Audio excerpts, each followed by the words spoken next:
Sean bienvenidos una vez más a su canal El Profe Historiador. Soy Arnobi Fajardo Barragán y les doy la más cordial de las bienvenidas, especialmente a los 75 suscriptores que ya tiene este canal. Muchas gracias por su apoyo. Aquí seguimos pobremente pero a lo bien y seguimos avanzando.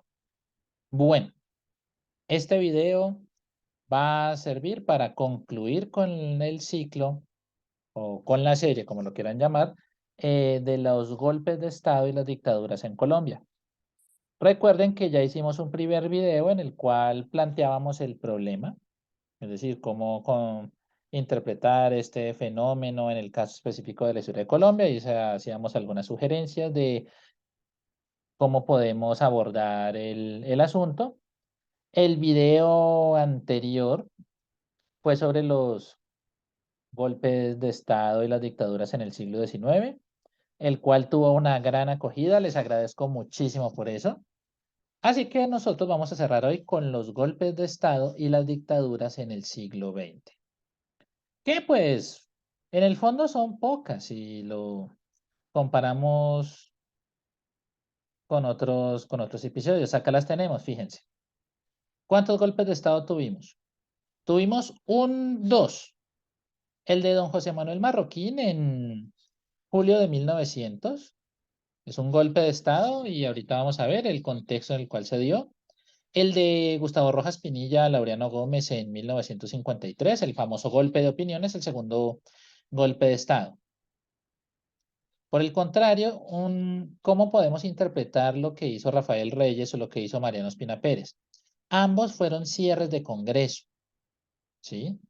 Y en el caso de Rafael Reyes, él cierra el Congreso y convoca una asamblea constituyente para reformar la Constitución de 1886, que era la que estaba vigente en ese momento. El caso de Mariano Ospina Pérez es más grave, si quieren, porque es un cierre del Congreso en noviembre de 1949 y no volvió a haber Congreso Legislativo sino hasta 1958 ya con Frente Nacional, es decir, casi 10 años. Pues es un contexto también muy complejo de la violencia y todo eso.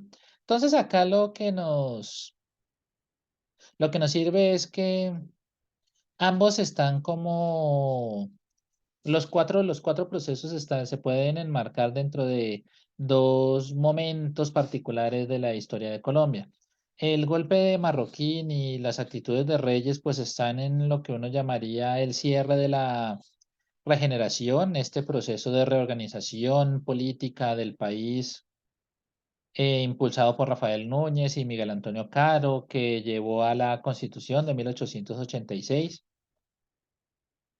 Ese proceso entró en crisis con la Guerra de los Mil Días y terminó hacia 1904. Yo lo considero que termina en 1904 porque el gobierno de Rafael Reyes, electo inmediatamente después del gobierno de Marroquín, es un proceso como de transición entre la regeneración y el momento de estabilidad que uno podría considerar que se inaugura en 1910.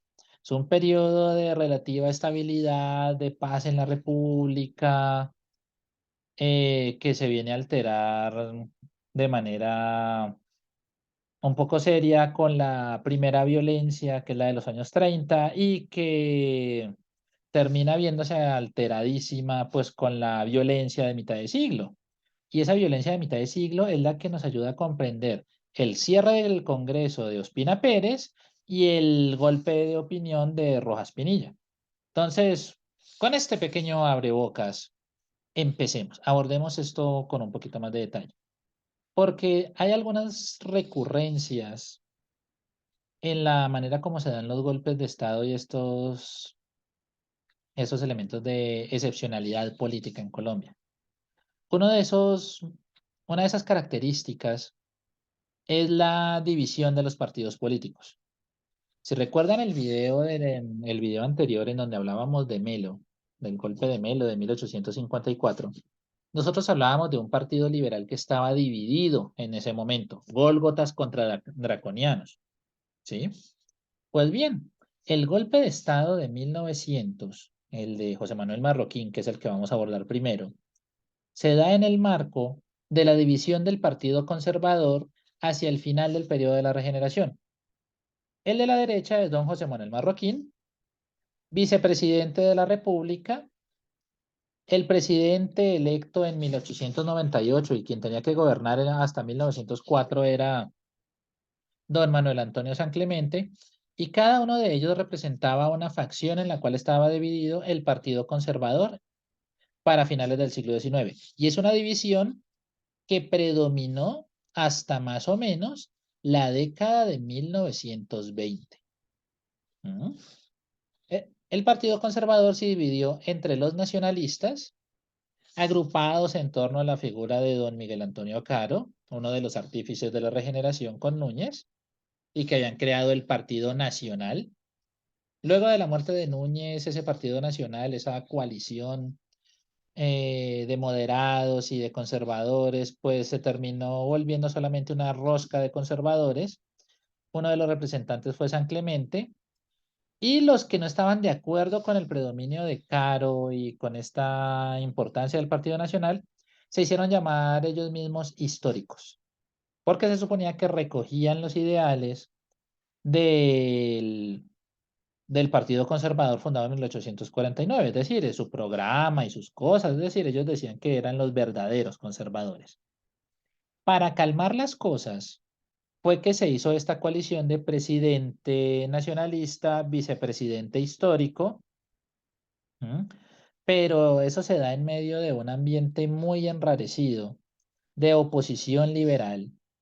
Ya habían terminado una guerra civil en 1895, una guerra que duró muy poquito. Hay censura, hay persecución, hay una crisis política.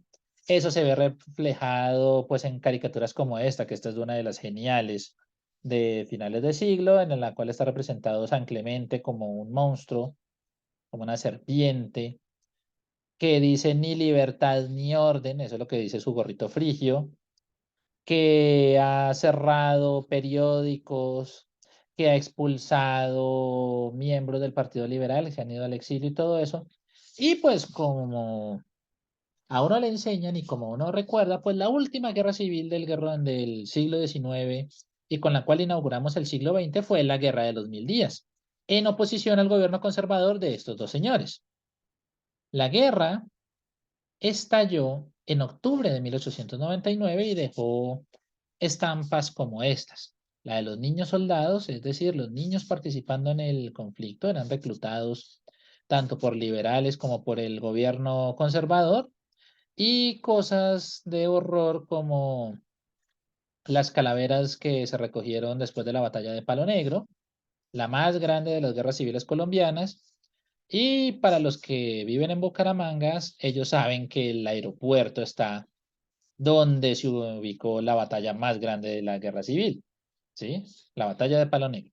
Bueno, en este marco de guerra civil, por cuenta de los liberales, aunque no todos, también los liberales estaban muy divididos con respecto a hacer la guerra, pues este gobierno conservador tiene que enfrentar varios frentes. La guerra estalló primero en Santander, pero se extendió por toda la zona del río Magdalena, estalló en los Llanos Orientales, en Cundinamarca, en el Tolima, en el Cauca, también en el Istmo de Panamá. De hecho, la guerra terminó en Panamá y en la costa, ¿sí? Wisconsin se firmó acá en Panamá, Neerlandia se firmó en las llanuras del Caribe y Chinacota se firmó en Santander. Esos fueron los tres tratados con los que terminó la guerra civil, ¿no? Pero bueno, es en medio de de este contexto que se da la guerra civil. ¿Por qué se da la guerra civil? Porque el gobierno se veía, estaba muy debilitado. Esos dos señores, San Clemente y Marroquín, entre los dos tenían más de ciento y pico de años. Sí, ya tenían cada uno, San Clemente tenía más de 80 años, Marroquín estaba llegando a los 80, sí. Y pues obviamente el Poder Ejecutivo estaba muy debilitado por esa situación. En ese contexto estalla la guerra porque ninguno de estos dos fue capaz de tratar atenuar algunos de los aspectos de control y de persecución política que se dieron, y los liberales creyeron que como estaban los dos viejitos en el gobierno, pues se iba a ser fácil tumbarlos, ¿sí? La cuestión no fue tan así. A pesar de algunos triunfos iniciales, los liberales salieron muy debilitados de la batalla de Palo Negro, y después de eso lo único que hicieron fue extender guerrillas por todo el territorio, ¿sí?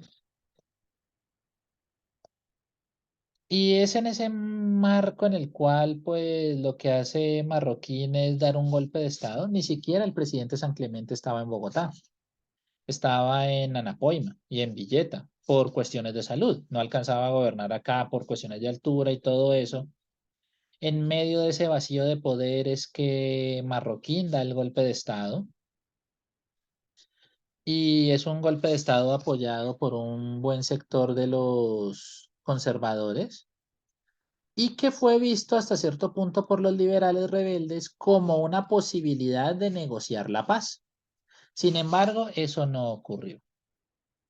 Marroquín duró gobernando el país hasta 1904 y dejó un país debilitado, empobrecido, con muchos enfrentamientos en todo el territorio y con uno de los traumas más grandes, que lo vamos a ver ahora, ¿sí? Acá está uno de los acuerdos de paz, el del Tratado del Wisconsin. Acá están los representantes del gobierno conservador, acá están los representantes de los ejércitos liberales, pero el gran trauma que deja el gobierno de Marroquín es la separación de Panamá, la independencia de Panamá, por cuenta de un gobierno que muy cerrado, muy tosudo, que podía haber tenido la posibilidad de resolver el conflicto militar y no lo hizo, que tuvo la posibilidad de negociar con los Estados Unidos un acuerdo para la construcción del canal interoceánico, y que se cerró a la banda, sobre todo ahí la responsabilidad no es tanto del Poder Ejecutivo como del Congreso. El Congreso fue el que se cerró a la banda y no aprobó el tratado para la construcción del canal.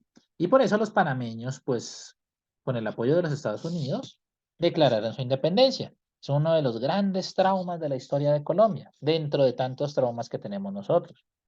¿No?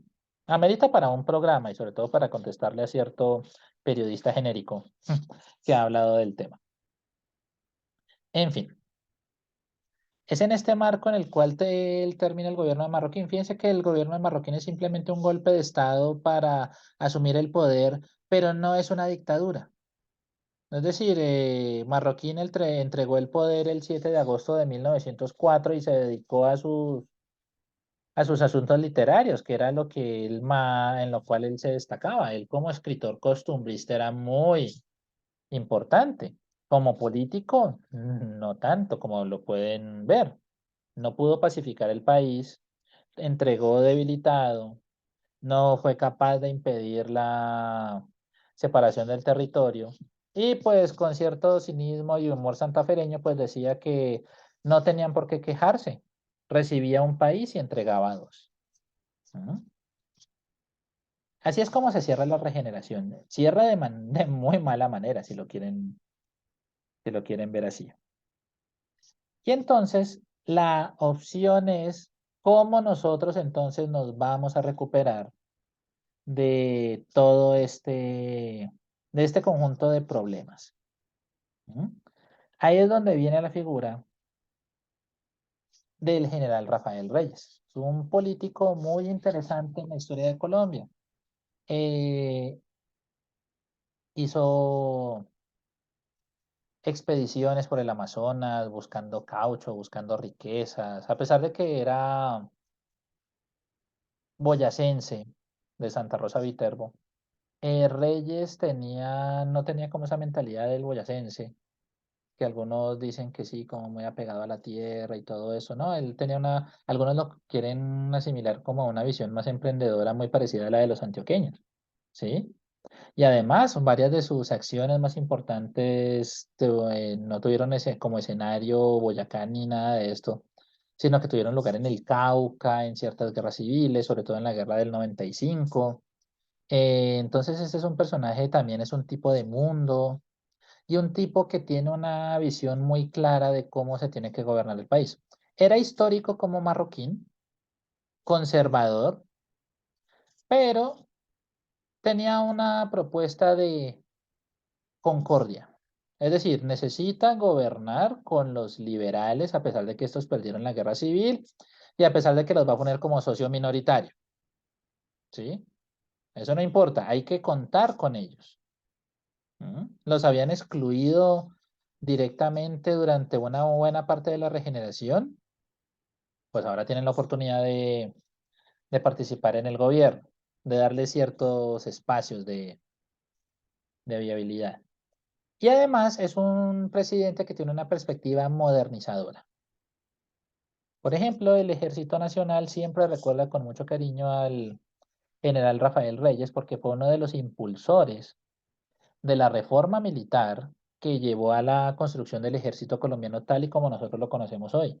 El ejército nacional por encima de los partidos, un ejército profesional que tiene que ser fuerte para que no nos vuelva a pasar algo así como lo que pasó con la pérdida de Panamá, un ejército profesional con una formación, una capacitación en todo lo moderno y que esté alejado de todas estas cosas. Tiene que representar algo más que un partido político en el gobierno.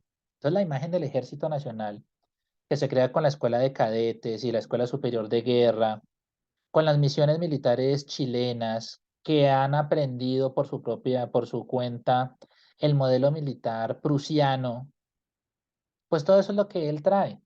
Trae también otras propuestas de modernización por vía de obras públicas, de recuperación de la economía, ¿sí? Pero Reyes, en ese afán modernizador de concordia y todo esto, pues también tiene una postura política que se refleja en una de las frases más famosas de él, que es menos política y más administración. Ese es su lema. ¿Mm?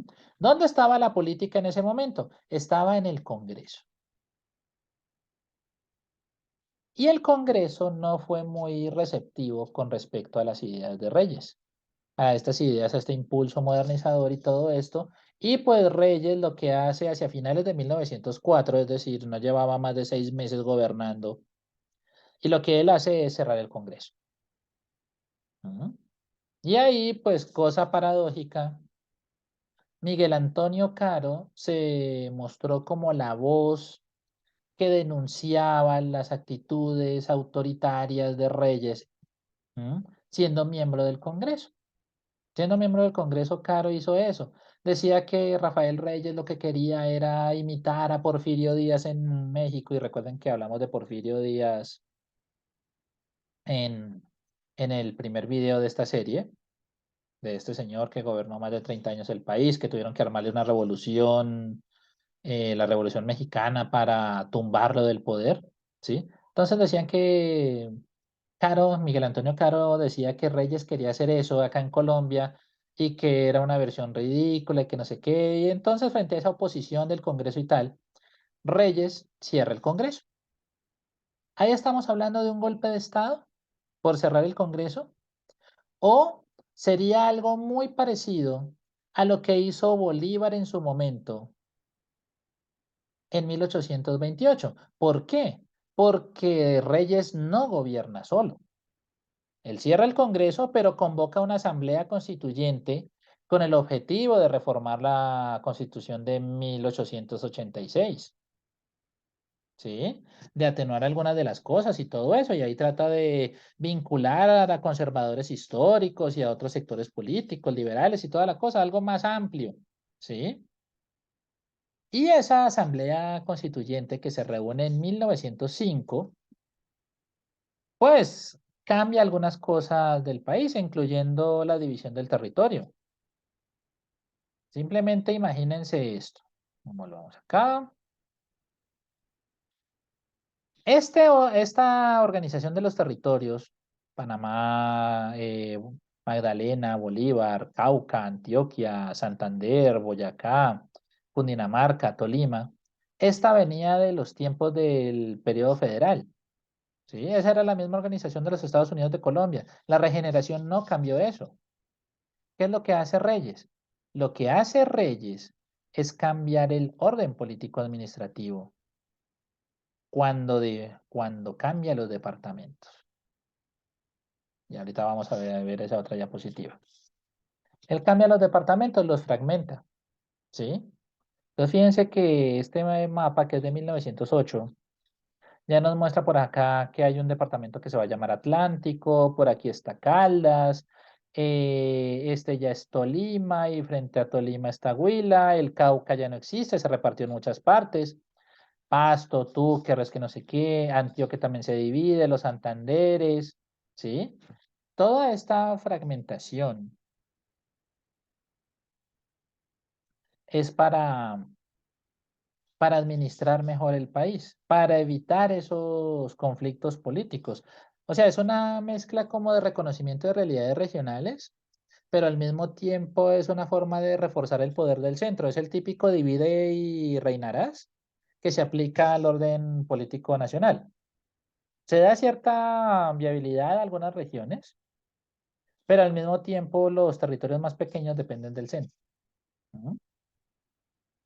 Y bueno, ese es uno de los efectos de esas reformas impulsadas por esa constituyente, pero no a todo el mundo le gustó ese proyecto. Eso se reflejó en el atentado que Reyes sufrió en 1906 cuando iba de paseo por ahí por lo que es actualmente Chapinero.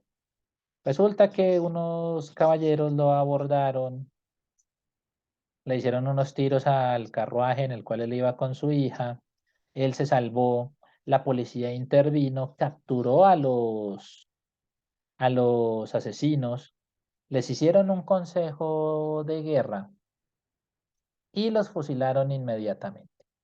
Esa es la foto los, ¿de los qué? De los conspiradores fusilados. Ujú. Este tipo de actitudes, de castigos severos, pues le restaron mucha popularidad a Reyes, ¿sí? La manera como él gobernaba, algunos la vieron como algo dictatorial, se siguió haciendo esa oposición por la prensa y todo, pero lo que tumbó a Reyes, que ni siquiera gobernó los 6 años que tenía programados, fue el intento que él hizo de arreglar las relaciones con Estados Unidos. Él trató de negociar un tratado de, de reconocimiento de la independencia de Panamá y para tratar de solucionar las cosas, fue un tratado que se llamó el Tratado Cortés-Ruth, que se firmó en 1909.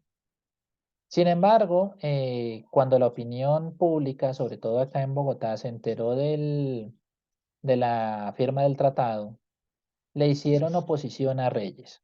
Hicieron marchas, protestas y toda la cosa. Y para que vean, Reyes salió del país, se exilió por esa cuenta y la Asamblea Constituyente eligió a un presidente designado, un general llamado Ramón González Valencia. Luego del gobierno de González Valencia, que fue hasta 1910, surgió una apuesta bipartidista, así como la que tumbó a Melo en 1854. Así como la regeneración en sus orígenes era una propuesta bipartidista, hubo otra propuesta bipartidista que fue la Unión Republicana en 1910. Acá se las presento. Esta es la Unión Republicana que impulsó una de las reformas más importantes a la Constitución. ¿Sí? Al fondo está el presidente Carlos R. Restrepo. Acá vamos a hablar de una generación muy importante de personas, la generación del centenario. La de 1910 es la generación del centenario de la independencia nacional, la que dice, nosotros vamos a recoger el legado de los próceres, vamos a hacer bien la tarea y vamos a sacar el país adelante. Ahí está Restrepo, Carlos Restrepo. Están como dentro de los conservadores. Está un personaje que va a ser muy importante en la historia de Colombia, que es un buen amigo llamado Laureano Gómez. Pero también dentro de los liberales vamos a tener a personajes como Enrique Olaya Herrera, Eduardo Santos, ¿sí? Y esta clase de políticos que sí van a estar gobernando y haciendo como estas reformas al país, pues le dan cierta estabilidad a la república. Hablo de cierta porque no dejó de haber violencia electoral, ¿sí? En los pueblos, en tiempos de elecciones habían episodios de tensión, no dejaron de haber uno que otro rumor de guerra civil.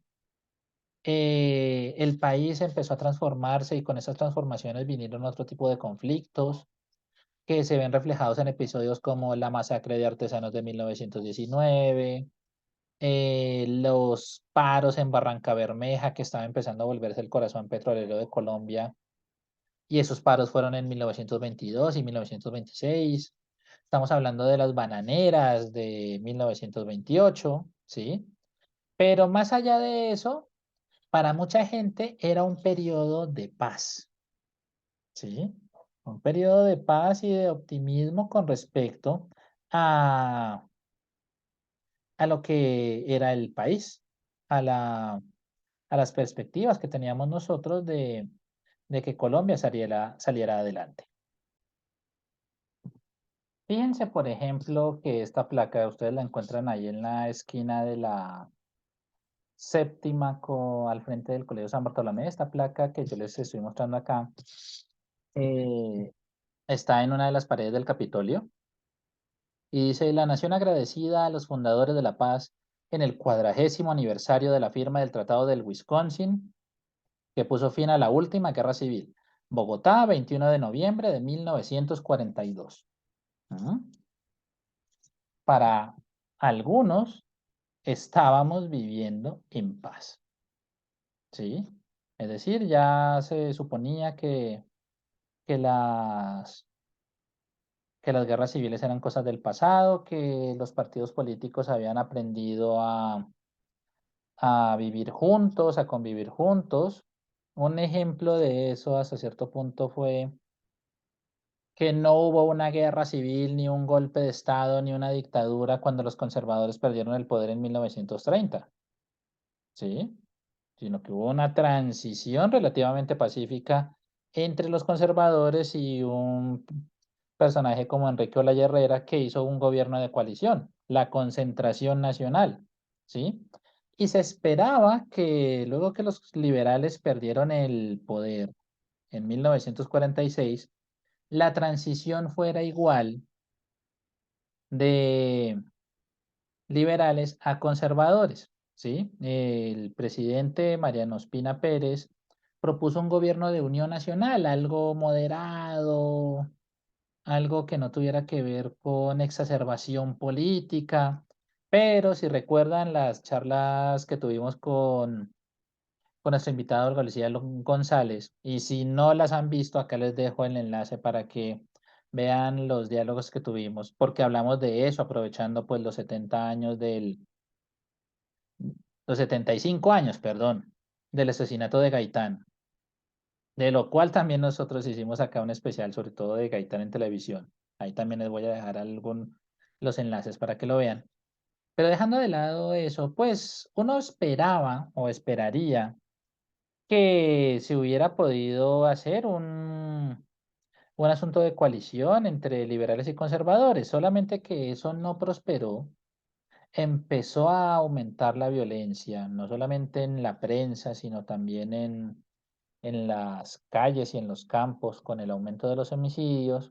Luego viene el asesinato de Gaitán, viene el Bogotazo, y lo que hace Mariano Ospina Pérez como presidente es cerrar el Congreso en noviembre de 1949. A pesar de los esfuerzos que él hizo al principio de un gobierno de coalición y de bajar un poco como la tensión, no pudo. Luego vino el asesinato de Gaitán, y esto llevó a un aumento de los homicidios, a una exacerbación del ambiente político. El Congreso, que estaba dominado por los liberales, se aprestaba a hacerle un juicio político al presidente. Incluso está la bochornosa escena de tiros en el Congreso. En 1949 se agarraron a balazos en el Congreso. De hecho, creo que murió uno de los senadores liberales, ¿sí? Y pues en ese ambiente lo que hace Ospina Pérez es cerrar el Congreso y eso técnicamente es instaurar una dictadura, ¿sí? Una dictadura civil conservadora. ¿M? Que permitió que en unas elecciones en las cuales el candidato único era Laureano Gómez, pues nuestro buen amigo Laureano fuera electo presidente de la República. Nos toca hablar de Laureano porque acá volvemos a ver un poco lo que pasó con Reyes y el cierre del Congreso en 1904. Porque listo, Ospina cierra el Congreso. ¿Qué hace Laureano? Convoca una constituyente. Los mismos pasos que dio Reyes en 1904. Cierra el Congreso en 1904, convoca una constituyente en 1905. Casi 50 años después, los conservadores en el poder hacen lo mismo.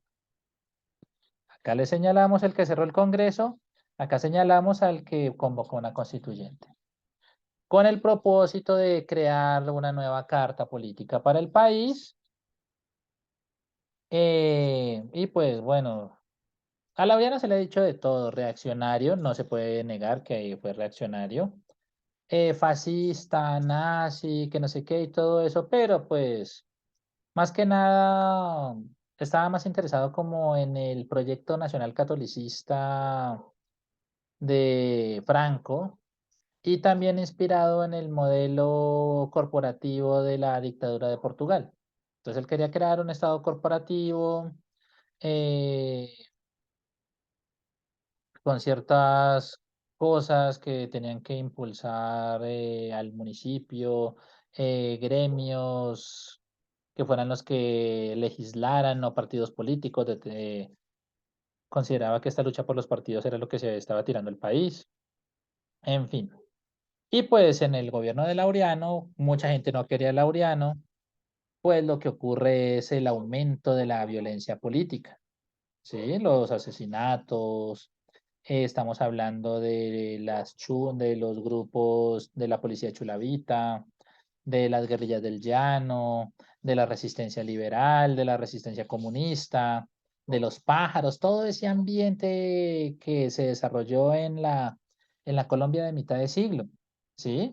Que abarcó a buena parte del centro del país, es decir, la violencia de mitad de siglo tuvo escenarios en los Santanderes, en los llanos, sobre todo lo que es Casanare y Arauca y un poquito hacia el Bichada, Cundinamarca y Boyacá, Caldas fue uno de los territorios más afectados, el Valle del Cauca, el Tolima y el Huila y Antioquia, ¿sí? A estos fueron los escenarios, los principales escenarios de la violencia de mitad de siglo. Ujú.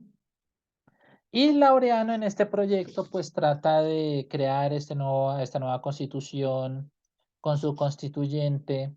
Sin embargo, a Laureano le pasó lo mismo que le pasó al presidente San Clemente en 1900. Tenía problemas de salud, no estaba todo el tiempo ejerciendo el poder. De hecho, varias veces delegó el poder ejecutivo a uno de los designados, a Roberto Urdaneta Arbeláez, ¿sí? Que también era conservador. Y en este ambiente también como de hasta cierto punto de vacío de poder que se ve por estos problemas en el poder ejecutivo, sino un poder legislativo y simplemente una constituyente. Y una constituyente pues que está avanzando, pero que no llegó a proponer ni a promulgar una nueva constitución, es que se da el famoso golpe de opinión de Gustavo Rojas Pinilla. Ujú. Una vez más, las diferencias entre entre los roscas de los partidos políticos llevaron a la división y a que, por ejemplo, en el caso del golpe militar, Este fuera apoyado por, entre otros, Mariano Ospina Pérez. Ahí está. El sector ospinista del conservatismo, ya declarado opositor a Laureano Gómez, prefirió ver a un militar en el poder que a los conservadores. Bueno, y también es que Rojas Pinilla como militar era de ideología conservadora, ¿sí? Pero Rojas Pinilla sube con el discurso que se cree que con la mística de los militares heredada de los tiempos del general Rafael Reyes. Sí, claro, él habla en nombre de las Fuerzas Armadas, pero las Fuerzas Armadas están, ¿por qué? Están encima de los intereses partidistas. Es el Ejército Nacional. Entonces, claro, como miembro de las Fuerzas Armadas que están por encima de los partidos y que representan a toda la nación, pues eso es lo que hace Rojas Pinilla al subir al poder. ¿Sí? No más depredación en nombre de ningún partido político, dice su alocución. Paz, concordia, libertad, todo lo demás, bla, bla, bla, ¿sí? Pero pues ese es el discurso con el que Rojas sube y sube con un apoyo del Partido Conservador y con la simpatía del Partido Liberal. Precisamente el término golpe de opinión lo dice uno de los políticos liberales más interesantes del siglo XX, que es don Darío Echandía, ¿sí? Un chaparraluno como José María Melo, con un humor muy agudo que se refleja en cosas como esas. Este fue un golpe de la opinión de un sector del país muy grande que no estaba de acuerdo con el proyecto de Laureano. Y eso se refleja en la manera como la gente incluso hoy recuerda a Rojas Pinilla. ¿Mm? Rojas Pinilla fue el que trajo la televisión a Colombia. La trajo precisamente el 13 de junio de 1954.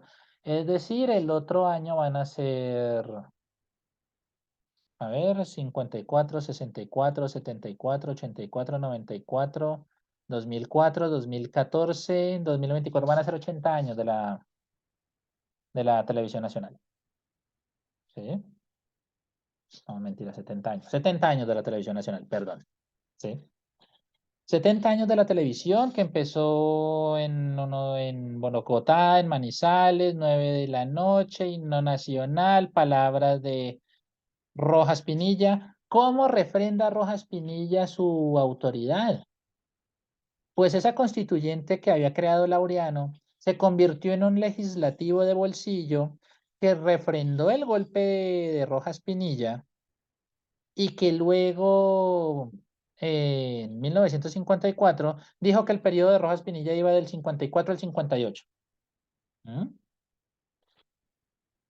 Y en ese tiempo, pues Rojas Pinilla lo que hace es, entre otras cosas, crear la televisión, instaurarla en Colombia, y es un personaje muy querido. Fíjense que acá, en este fotomontaje, está la imagen del Sagrado Corazón de Jesús. Recuerden, colombianos, que Colombia está consagrado al Sagrado Corazón de Jesús desde 1902, ¿sí? Y el viernes pasado, el viernes 16, hubo una misa formal con el arzobispo de Bogotá, presidente de la Conferencia Episcopal Colombiana, con todos los obispos de Colombia, con todo el episcopado nacional, refrendando esa consagración al país, ¿sí? Y entonces acá dentro del Sagrado Corazón de Jesús está Rojas, Rojas Pinilla, ¿sí? Esa encarnación, fíjense la manera como la propaganda trata de conjugar este sentido católico del país con el gobierno de concordia de las Fuerzas Armadas, y a esto hay que agregarle otra cosa. Hay que agregarle que Rojas Pinilla utilizó un discurso inspirado en una visión del Bolívar conservador. Hay muchas caras de Bolívar. Rojas utilizó la del Bolívar conservador para también apoyar su gobierno militar. Y pues no solamente hizo estas cosas, también hizo obras de infraestructura, el aeropuerto El Dorado, la avenida 26, el Centro Administrativo Nacional, mejor conocido como CAN, y no solamente esas obras aquí en Bogotá, sino otras en varias partes del país, pero esencialmente uno de los principales logros de Rojas Pinilla fue verse como un pacificador, porque Apenas él sube, muchas de las guerrillas, sobre todo de las guerrillas de los llanos, las guerrillas liberales, negocian desmovilizaciones de paz con el gobierno militar, ¿sí? Y eso se ve reflejado en cosas como estas. Acá está Rojas Pinilla dándole la mano a Guadalupe Salcedo, uno de los grandes jefes de las guerrillas de los llanos en los años 50. Después fue asesinado en Bogotá el señor Guadalupe Salcedo.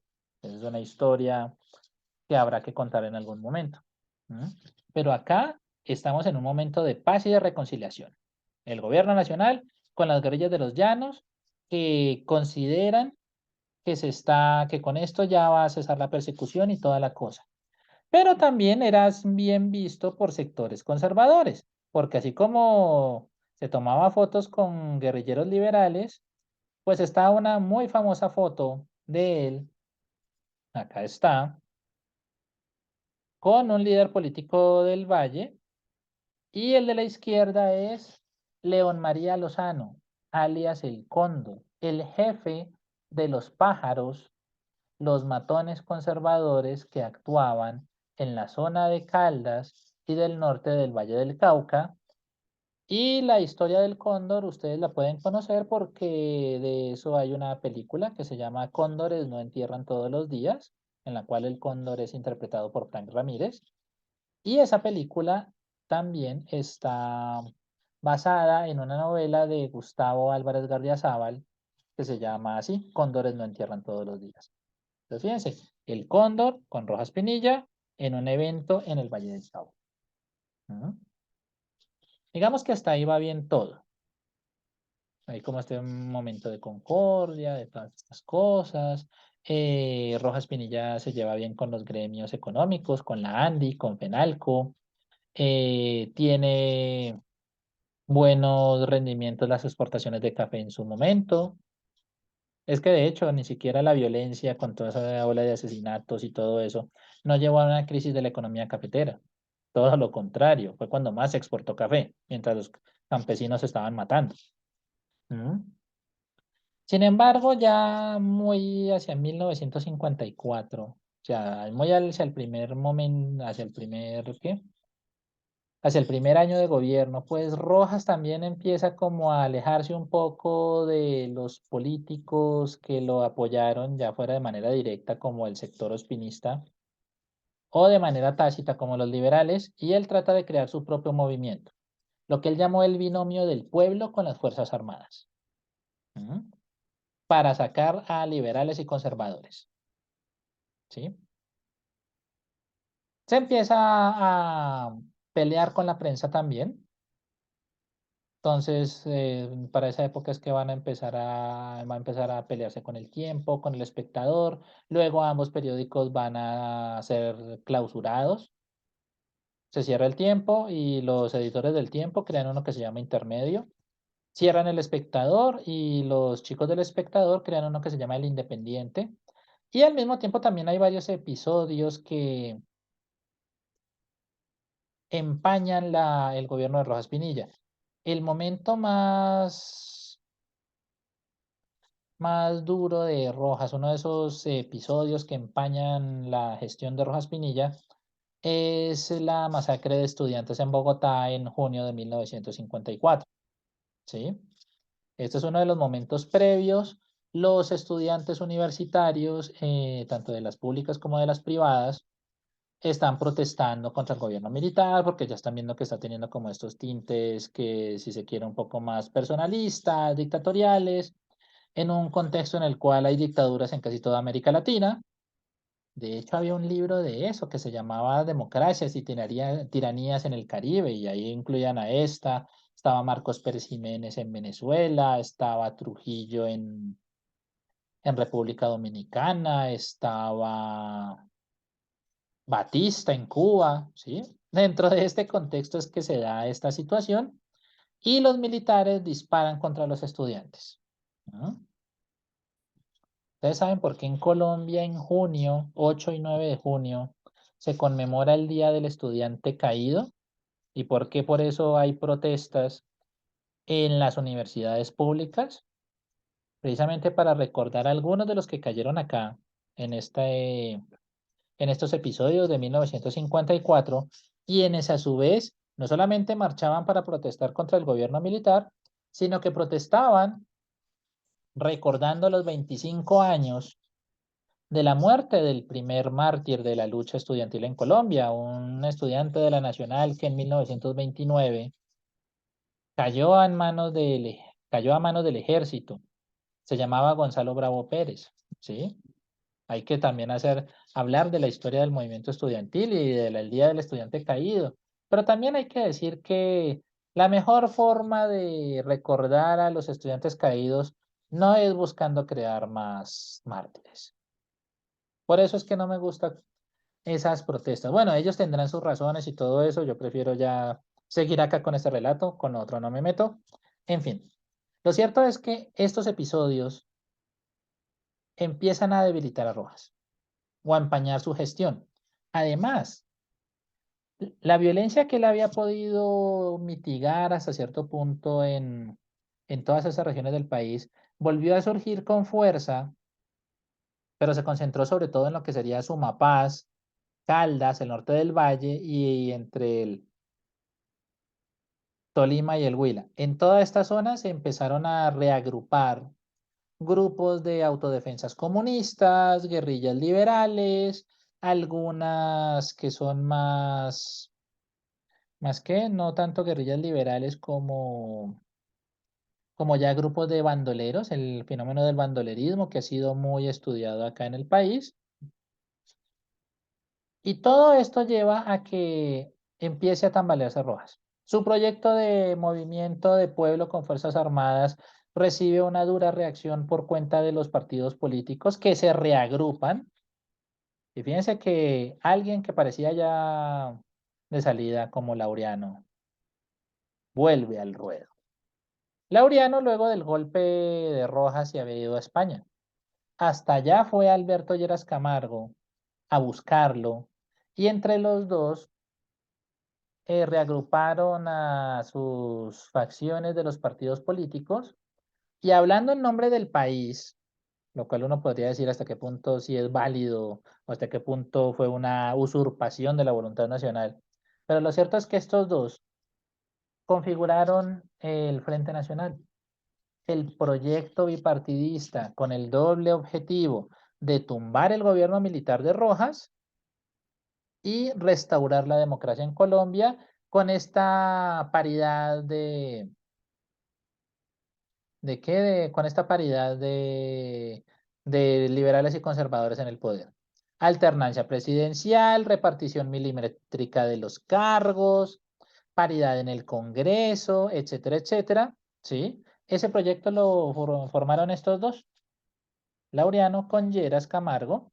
De hecho, Lleras Camargo luego fue el primer presidente del Frente Nacional y lo puso no tanto como candidato, lo impuso, no se impuso él, lo impuso Laureano. Entonces Laureano ahí quien lo ve, no estaba tan de salida como uno creía, ¿sí?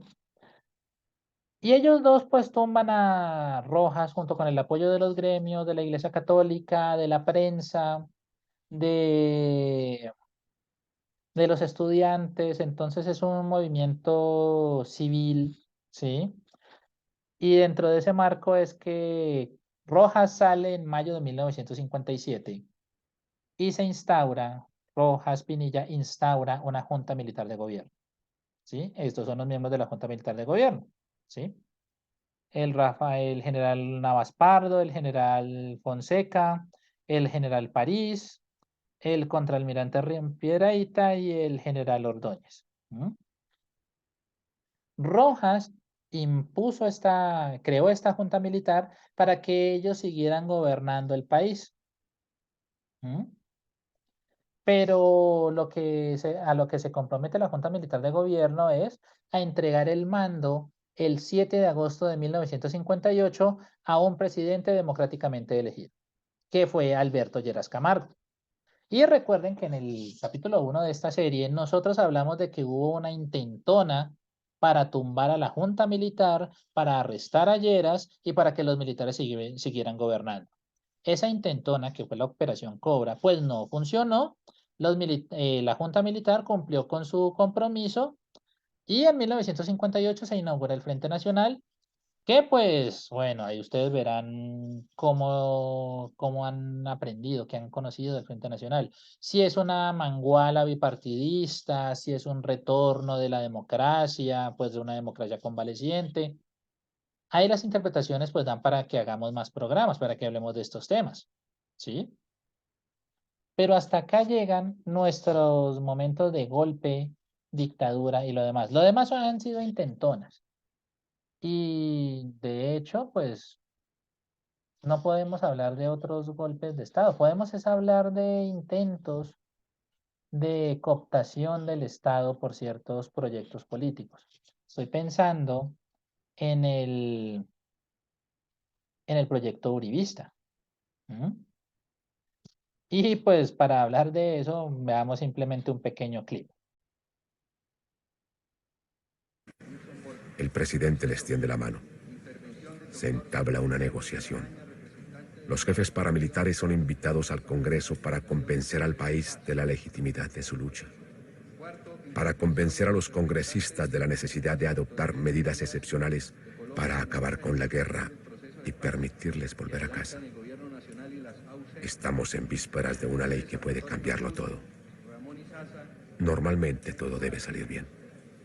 Vengo en irrenunciable misión de paz desde Santa Fe de Ralito, donde con la bendición de la Iglesia Católica y el apoyo de la OEA, de la comunidad internacional, del presidente, del gobierno del presidente Álvaro Uribe Vélez y del pueblo colombiano, dimos inicio formal a este histórico proceso de paz. Reafirmo aquí, en la cuna de las leyes y en el templo de la democracia, que el compromiso patriótico de la SAUC por salvaguardar una Colombia libre, digna, segura y en paz sigue en pie, como lo reclaman millones de colombianos honestos y de buena voluntad, amantes de la libertad que confían en nuestro movimiento nacional antisubversivo y han depositado la defensa de su seguridad en nosotros. Que Colombia sea en nuestras mentes y en nuestros corazones el intento siempre vivo, siempre bello, de construir el paraíso entre los Andes y el mar. Muchas gracias, honorables congresistas. Muchas gracias, señoras y señores. Dios bendiga a Colombia.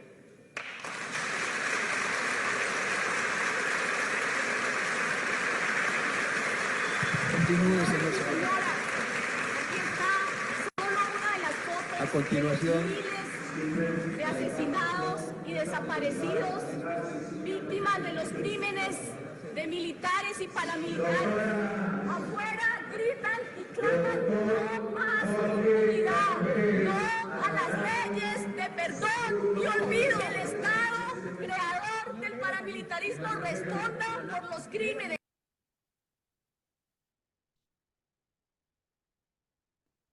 ¿M? Algunos analistas han considerado que el periodo uribista, el periodo de los 8 años de gobierno de Álvaro Uribe Vélez, teniendo en cuenta esto, la parapolítica y todo eso, pues se podrían considerar un momento autoritario por la forma de gobierno de él, por la manera como él logró su reelección, ¿sí? E incluso por el intento que hizo de una segunda reelección. Es más, por ahí se deben conseguir todavía ciertos estudios que se titulaban El embrujo autoritario. Y eran unos estudios en los cuales se analizaban y se denunciaban casos de violaciones de derechos humanos en el gobierno de Álvaro Uribe Vélez, ¿sí? Por ahí deben circular todavía. Entonces, en ese sentido, uno podría decir, eso es lo más cercano que se ha tenido ¿de qué? De intentonas o de gobierno autoritario en la Colombia contemporánea. Porque si no consideramos a Uribe Vélez de esa manera, sino que consideramos que fue un gobierno democrático, que tenía ciertos impulsos populistas de derecha o cualquier otra cosa, eso ya depende de cómo ustedes quieran trabajarlo. Eso sí, recuerden varias cosas, sí, antes de que empiecen a salir los insultos. Hay que documentar bien las cosas. hay que sopesar bien las cosas y hay que tener muy claros los conceptos para hablar de estos temas. Por eso yo les digo, algunos ven el periodo uribista como autoritario, como un proyecto autoritario. Otros no lo ven tan así. Algunos hablan de populismo de derecha, como les digo, pero entonces primero podemos discutir cuál sería como el término más adecuado para hablar de estas cosas y luego sí nos sentamos a sopesar los hechos, ¿vale? Pero dejando de lado eso, pues el último gobierno de golpe de Estado y dictadura, pues es el de Rojas, ¿sí? Y como yo les decía, mucha gente recuerda con simpatía a Rojas. Es más, Petro recuerda a Rojas. Fíjense que, por ejemplo, esta nota salió en diciembre del año pasado, para Navidad.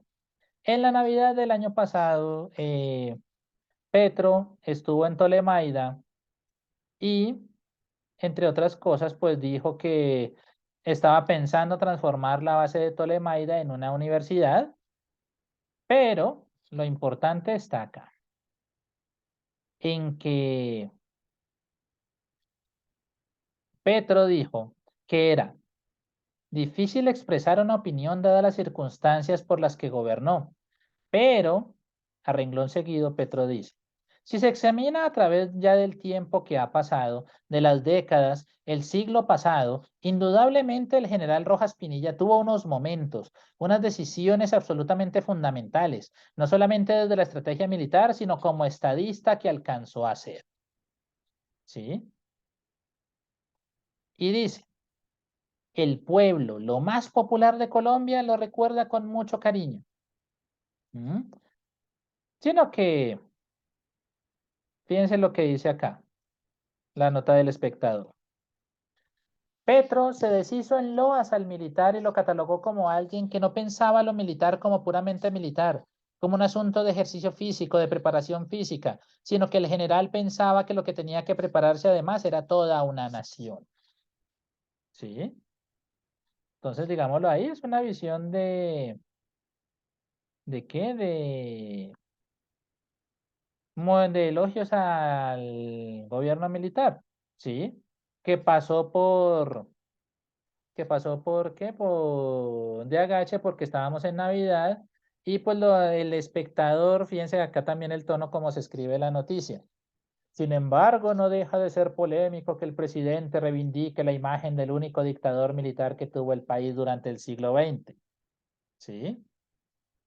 Pero bueno, ¿cómo fue ese gobierno militar? Si se le puede llamar dictadura, dicta blanda, o si utilizamos un término un poco más neutro como gobierno de las Fuerzas Armadas. Ese es el que yo utilizo cuando hablo de este tema. Hablo del gobierno de las Fuerzas Armadas y lo divido en dos momentos, el momento Rojas y el momento Junta Militar, ¿sí? Porque dictadura,